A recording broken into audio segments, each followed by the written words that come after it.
কে মলম ময়ূক আসত নি কি খবর টবর নেওয়া যা হন নাকি লাফালাফি বদ্ধ হয়ে গেছে? ত্রিপুরায় দেখছস কি করছে বাঙালিরা? তগর বিএসএফ চুরি কইরা পিলার পুঁততে আইছে বাংলাদেশের সীমানায়। হ্যাঁ, আর আয়া ধরা পড়ছে আমার বাঙালি জনগণের কাছে। দিবার ধরছিল পাইন মেরে, বন্দুক তো কারে নেওয়া ধরছিল। চোর জানে কোনা হানের, তখন বিএসএফ সব চোর, গাজা বেছে। ভালো হবি কবে তোরা? 17টা বছর জ্বালাছিস বাঙালি গো, আরো জ্বালাতে চাস? ভালো হয়ে যা।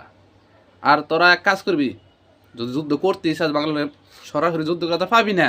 এক কাজ কর, তোরা সুন্দর একটা মুভি বানাবি, ভালো একটা 3 ঘন্টার একটা মুভি বানাবি। ওই মুভির মধ্যে নায়ক ময়ূক তুমি থাকবা, ময়ূক রঞ্জন ঘোষ নায়ক।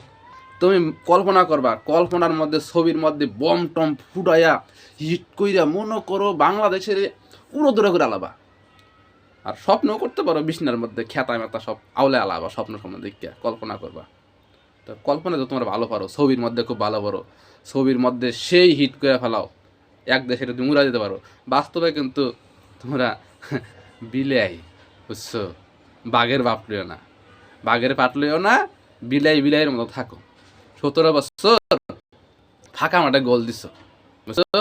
আর লাফায়ও না, আর লাফায়ও না। এখন সম্মান দিই তো সম্মান পাবি, সম্মান দিবি না তো সম্মান পাবি না।